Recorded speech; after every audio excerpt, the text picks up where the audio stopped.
السلام علیکم ناظرین، آپ دیکھ رہے ہیں ایس اے نیوز۔ میں ہوں عاصم بھٹی، میرے ساتھ سینئر صحافی شاہد انجم صاحب موجود ہیں۔ آج ہم گفتگو کریں گے ایک ایسے کردار پر جو غیر تعلیم یافتہ نہیں تھا، اعلیٰ تعلیم یافتہ، اعلیٰ گھر سے، لیکن جرم کی دنیا میں ایسا پھنسا کہ نام بنا تو گیا لیکن برے کاموں میں۔ فہیم کمانڈو، السلام علیکم۔ والسلام۔ شاہد صاحب، فہیم کمانڈو کی ذرا زندگی پہ روشنی ڈالیے گا۔ Faheem commando M Q M کا ایک بہت بڑا کردار تھا، اور خاص طور پر ایم کیو ایم کے جو ٹارگٹ کلر تھے اس میں فہیم کمانڈو کا پہلا نام تھا۔ یہ انتہائی پڑھا لکھا نوجوان تھا، اور یہ آئی ایس ایس بی جو ہمارے پاس اطلاع ہے اس میں اس کو یہ پاس بھی کر چکا تھا۔ فوج میں بھرتی ہونے کا جو تھا اس کو بہت شوق تھا۔ یہ اپنے ماموں کے پاس رہتا تھا، وہاں کینٹ میں جو تھا رہتا تھا۔ اچانک جو ہے اس کو اطلاع ملی کہ اس کے بھائی کو جو ہے وہ کراچی میں قتل کر دیا گیا ہے۔ تو یہ وہاں سے کراچی پہنچا، آ کر اس نے ایک پورا گینگ بنایا۔ گینگ بنانے کے بعد اس نے خاص طور پر ہمارے جو سیکورٹی ادارے تھے ان پر اس نے حملہ شروع کر دیے۔ اور جس طرح آپ کو یاد ہوگا کہ بہادر علی ایک بہت بڑا نام تھا، بہادر علی کے قتل میں بھی فہیم کمانڈو ہی جو تھا وہ ملوث تھا۔ اور بہادر علی جب اپنے گھر سے نکلے، اور اس سے پہلے فہیم کمانڈو نے وہاں ایسی پکٹنگ کی ہوئی تھی کہ بہت سارے بنگلے جو تھے ان کے رہائشیوں کو یرغمال بنایا ہوا تھا۔ اس کی پوری ٹیم تھی، ایک فائٹر ٹیم تھی، اور یہ خود بھی چونکہ نارتھ ناظم آباد کے بلاک ایل کا رہائشی تھا، تو وہاں پر اس نے رات سے ہی پکٹنگ کر لی تھی۔ اور صبح جب بہادر علی اپنے گھر سے نکلے ہیں تو فہیم کمانڈو نے اپنی ٹیم کے ساتھ جو تھا وہ بہادر علی پر حملہ کیا، جس میں وہ موقع پر ہی جو تھے وہ جاں بحق ہوئے تھے۔ بلکہ اس میں ایک ایسا بھی کام ہوا کہ جب بہادر علی کی باڈی جو تھی وہ عباسی شہید اسپتال جو ہے وہ پہنچی، تو وہاں پر علاقے کے جو ڈی ایس پی تھے خواجہ نثار، ان کو جو ہے وہاں پر جب صحافی پہنچے تو انہوں نے بہادر علی کے پکس بنانے کی جو تھی وہ کہا، لیکن وہاں پر جو پولیس اہلکار موجود تھے انہوں نے خواجہ نثار کے ساتھ جو تھا وہ بدتمیزی بھی کی اور ان کو تھپڑ بھی مارے، اور یہ کہا کہ بہادر علی کی ہم تصویریں اس طرح نہیں بنانے دیں گے۔ بہرحال ہم بات کر رہے تھے فہیم کمانڈو کی، تو فہیم کمانڈو پہلے تو گرفتار نہیں ہوتا تھا۔ آخر جب وہ گرفتار ہوا اور پھر اس کی آنکھوں پہ پٹی باندھ کے جب پولیس نے اس کو اپنے جو تھا وہ اس میں ریمانڈ روم۔ لاک اپ میں رکھا، کیونکہ کئی روز تک جو تھا وہ فہیم کمانڈو کی گرفتاری ظاہر نہیں کی گئی تھی۔ اور جب اس کی پٹی کھولی تو اس نے یہ کہا کہ میں جب بھی پولیس پر حملہ کرتا تھا یا سیکورٹی ادارے کے کسی بھی اہلکار پر حملہ کرتا تھا تو مجھے کبھی یہ خوف نہیں آیا کہ میں مر جاؤں گا یا مجھے مار دیا جائے گا، بلکہ اس کے یہ الفاظ تھے کہ مجھے سیکورٹی ادارے کے اہلکار چڑیا کی طرح نظر آتے ہیں، میرے اندر کیا آگ بھری ہوئی ہے اس کا اندازہ آپ کو نہیں ہے، بلکہ میں آپ کو بتا بھی نہیں سکتا، کیونکہ جو چیز میرے اندر پک رہی ہے اور میں جب تک زندہ رہا میں یہی کام کرتا رہوں گا۔ اس کو سی آئی اے سینٹر میں لا کے جو تھا وہ رکھا گیا تھا، وہاں اس کی تفتیش کی گئی، پھر اس سے بہت سارے جو تھے وہ راز اگلوائے گئے، اور جتنے بھی اس نے مرڈر کیے تھے تمام کی تفصیلات اس نے بتائی۔ تفصیلات بتانے کے بعد پھر اس کو عدالت میں پیش کیا گیا تھا۔ جب عدالت میں اس کو لے کے جا رہے تھے تو یہ کہا گیا کہ فہیم کمانڈو کو مت لے کے جائے، اس لیے کہ آج سنڈے کا دن ہے تو آپ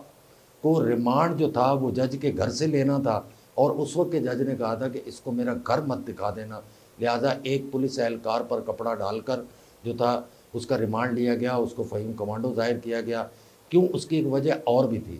فہیم کمانڈو پر جس طرح کا تشدد ہو چکا تھا دوران جو تھا وہ حراست، تو وہ شاید فہیم کمانڈو سے اپنی ٹانگوں پہ چلا بھی نہیں جا رہا تھا۔ پولیس اہلکار اپنی بھی غلطیاں چھپا رہے تھے اور یہ بھی کہہ رہے تھے کہ ہم نے اس کا ریمانڈ تو لینا ہی ہے۔ بہرحال جب اس کی گرفتاری ظاہر ہو گئی اور اس کے بعد اس کا ریمانڈ ہو گیا، پھر وہ جیل کسٹڈی ہو گیا، لیکن اس کا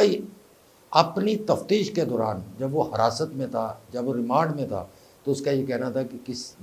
کسی ماں نے ایسا لال پیدا نہیں کیا جو مجھ سے تفتیش کر سکے یا مجھ سے کچھ اگلوا سکے، یہ میری مرضی ہے کہ میں جو بھی آپ کو بتا رہا ہوں، اگر آپ یہ کہیں کہ مجھ پر تشدد کر کے آپ مجھ سے کچھ اگلوا لیں گے تو ایسا کچھ نہیں۔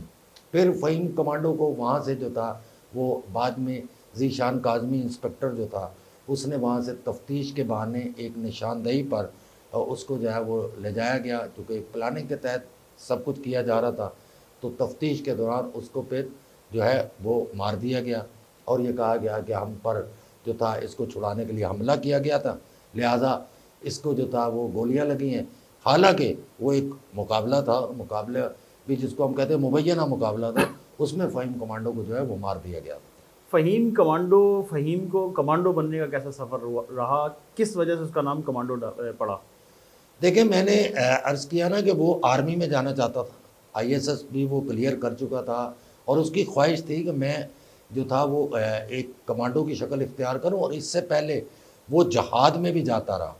اور اس کی ٹریننگ وہ بھی کافی تھی، اور وہ کئی جگہ پر جو تھا کشمیر جہاد میں بھی رہا، افغانستان جہاد میں بھی اس نے جو تھا وہ حصہ لیا تھا، اور وہاں پر جس طرح کی ٹریننگ ہوتی ہے وہ مجاہدین کی ٹریننگ کر چکا تھا، پھر اس کو فوج میں جانے کا چونکہ شوق تھا،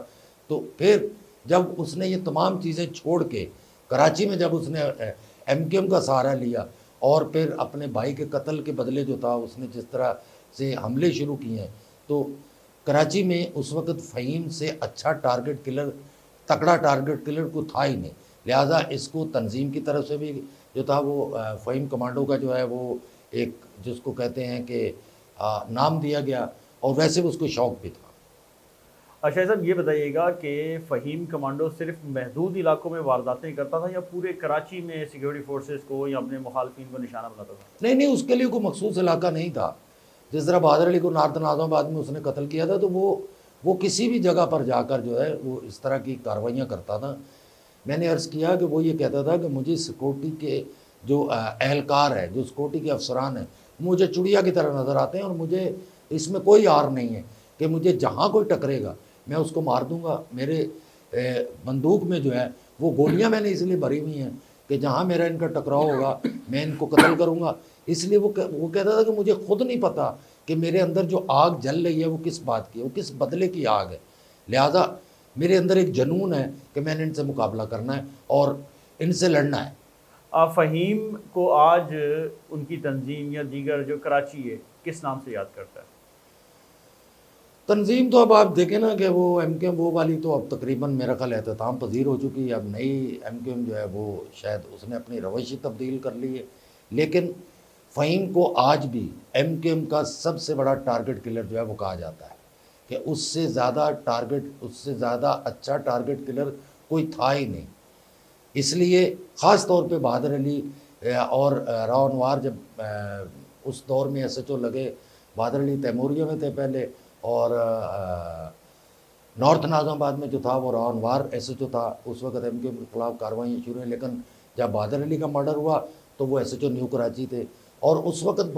باقاعدہ اس کے پلان کیا گیا تھا کہ ہم نے جو ہے وہ بہادر علی کا کام کرنا ہے، تو یہ ٹارگٹ جو تھا یہ فہیم کمانڈو کو دیا گیا تھا۔ بہت شکریہ شاہد صاحب۔ برے کام کا برا انجام، ظاہر ہے جو لوگوں کے ساتھ فہیم کمانڈو اینڈ کمپنی کرتے آ رہے تھے، جو بیج بویا تھا کاٹنا بھی وہی تھا۔ جس درندگی سے لوگوں کو، سیکیورٹی فورسز کو یہ مارا کرتے تھے، پھر ظاہر ہے سیکیورٹی فورسز نے ان کا انجام بھی ویسے ہی کرنا تھا۔ بہت شکریہ۔